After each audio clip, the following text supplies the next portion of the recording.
Okay, welcome back everybody to the Dr. Samicus Matthews Show. Today we are talking about saying sorry to our kids for the things we do and how it impacts them as both children and adults. Let's talk about it. So, apologizing to our kids. What do you think? What do you think? Is that hard for some of us? Is it hard? Darn tootin' it's hard, especially if we have a lot of pride. But is that a reason to not do it? Do we rob them of that? Well, let me tell you a little story about what happened to me. So, years ago I was talking to my sister-in-law who is my husband's sister, and she had been living a very strenuous relationship with my mother-in-law. She had that kind of relationship with her all her life, and it was very difficult for her. She really hated some of the things that her mother did, and some of it really impacted her as an adult. As a child, she had been through a lot of things, and it made it really hard for her to function as an adult. And we're not talking small things. We're talking big things. We're talking, not having enough food. We're talking, her mom choosing men over her, big things. And she shared with me one time how she wished that her mother would just apologize, and that's all she ever wanted. I had a similar experience a couple years after that with my own mother. I had been reflecting on my childhood. My mom was very critical of me. We worked past that now, but she was very critical of me, and it made me be very hard on myself and think I wasn't good enough and all the things that happened. So we do things to our kids, and it affects them in day-to-day things, and it eats at you constantly, right? It's eating at you constantly, and we're thinking to ourselves, we don't have to apologize. Do you think that's because we don't realize what we're doing to our kids? Well, let me tell you what it did for me. My mother, one time when I spoke to her about what was bothering me, she looked at me after I had explained to her what her constant criticism did to me, and she looked at me with a broken heart and the saddest look on her face, and she said, "I am so sorry. I am so sorry." 4 words. 4 words. And you know what that did to me? Or what that did for me, rather? The weight of my whole painful past between her and I melted off my shoulders. It melted off my shoulders. I was able to move past that. I couldn't believe the relief that those small words, in a sincere way now, because we got those parents that are going, well, I'm sorry, I'm sorry you're bothered by what I do. I'm sorry. No. This was sincere. It healed so much in a second. A second, I'm telling you, a second. My mother-in-law died, and my sister-in-law never got it, and she talks to my husband about it all the time. She stole it. She stole it from her. She stole healing from her. She's never going to get the chance to heal. She's never going to get the chance to heal. So is it important? Darn tootin'. It is important. We got to let our kids move on from this, guys. And I'm going to tell you something that this taught me. Because let me tell you, if there's anybody that's prideful and is very hard to say, I'm sorry, it's me. I have the hardest time apologizing. But when my mom did that, and thankfully she did it when my kids were still small, because then I was able to do that for a lifetime after that. But when she did that, it taught me how important saying I'm sorry is. And after that, it rolled off my tongue to my kids. I say it all the time to my kids, and I said it all the time since then. And they say it now to their kids. And I could see the relief that it had on my children, too, when I did it.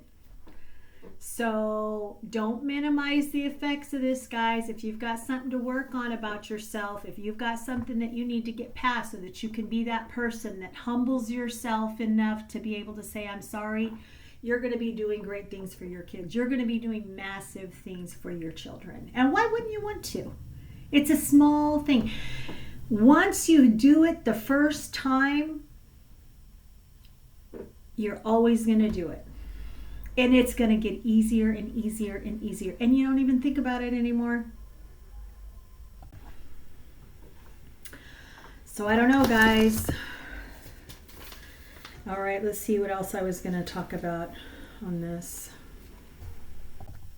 Okay, kind of already touched on it. Humility.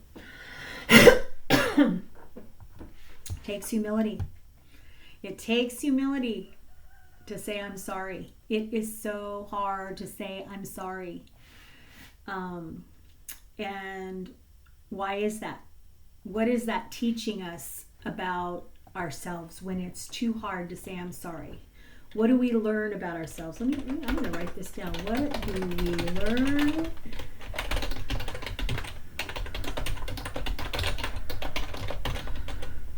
Because you know what I think it is, guys? I think it's insecurity. It's hard to be wrong. And why is it hard to be wrong? What shame are we feeling from being wrong? What shame, who cares if you're wrong?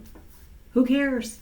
No one is, do you feel like somebody's going to be able to hold it against you for the rest of your life? Maybe so. Maybe people do. Those aren't your people.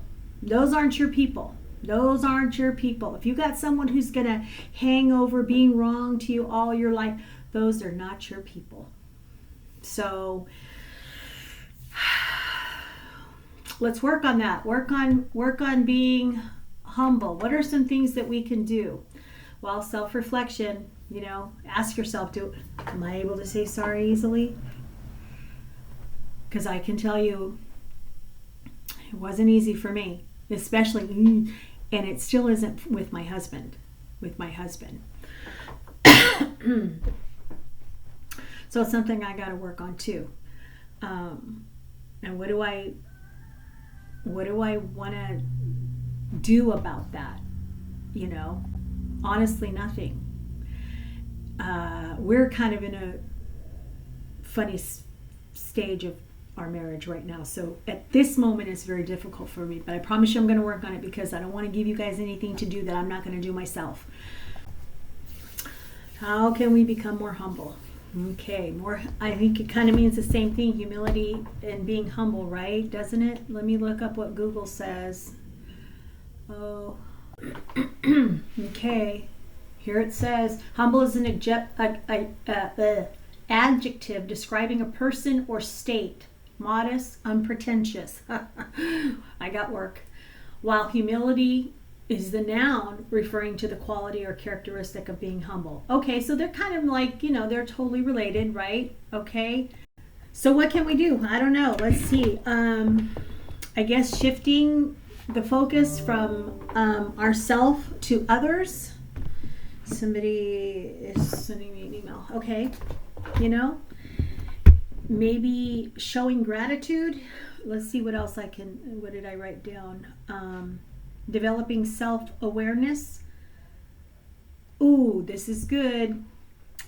Developing self-awareness of your strengths and your weaknesses without devaluing yourself. That's what it is, guys. It's devaluing ourselves. We feel like if we apologize, we're devaluing ourselves. We're saying we're wrong, so that makes us bad. And all our lives, what did we learn since we're little? You don't want to be bad. Don't be bad. Don't be bad. And we are making that connection with ourselves when we admit that we're wrong. Okay, there it is. So this is a rabbit hole. So how do we, because now the next question becomes, how do we keep from devaluing ourselves, right? Maybe I'll write that down for a next topic that we can discuss. But this is serious business. I'm putting this in my spreadsheet, man. Insert. How do we keep from devaluing ourselves? How do we keep from devaluing ourselves? This is big. That's a big one. Because it's all not being able to say I'm sorry, not being humble, all has to do with how we want to devalue ourselves. So do we really want to stay in this place where we are devaluing ourselves, which prevents us from healing our children?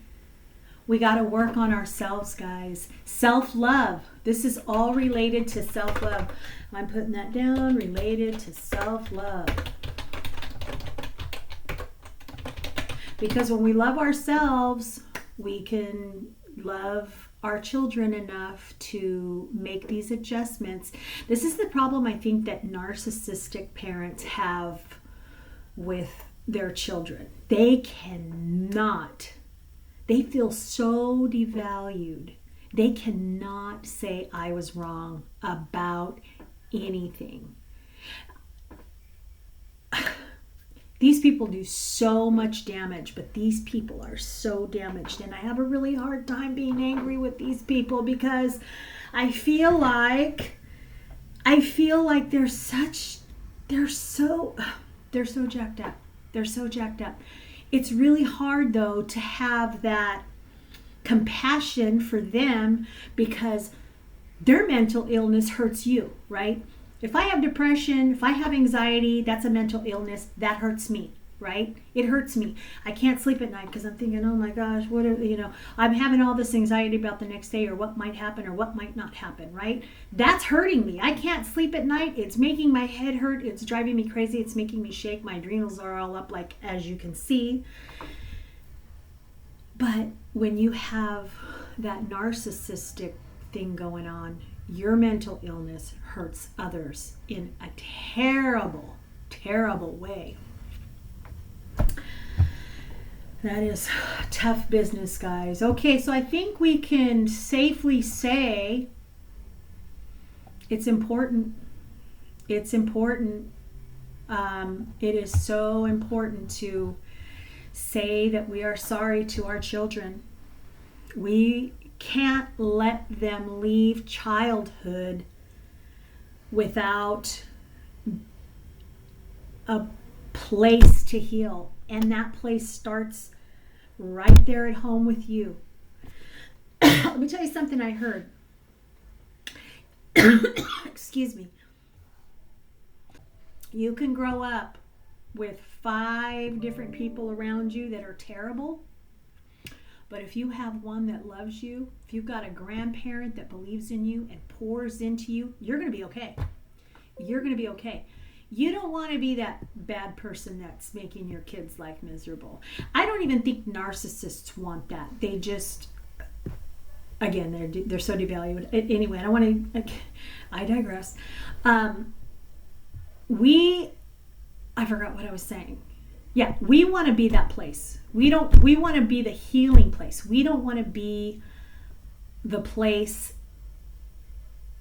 that hurt them. We don't want to be that person that hurt them. We want to be the person that let them heal so that they could leave our home and go live productive, happy lives. Because let me tell you something. My parents have a lot that they needed to be sorry for. Okay? They weren't abusive. Not to me. They were, that's another day. There was a lot to be sorry for, though. There was a lot to be sorry for. So here's the thing. We can make all these mistakes. And we try not to, right? But we're going to. We're going to make all these mistakes over years and years and years of piling hurt and pain on our kids, and piling it and piling it and piling it on their shoulders, and they're just getting heavier and heavier. And you can fix it by saying, I am so sorry.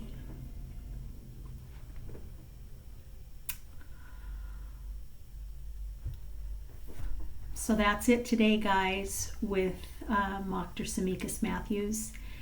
Tell me what you think. Give me your comments. And go say sorry to your kids.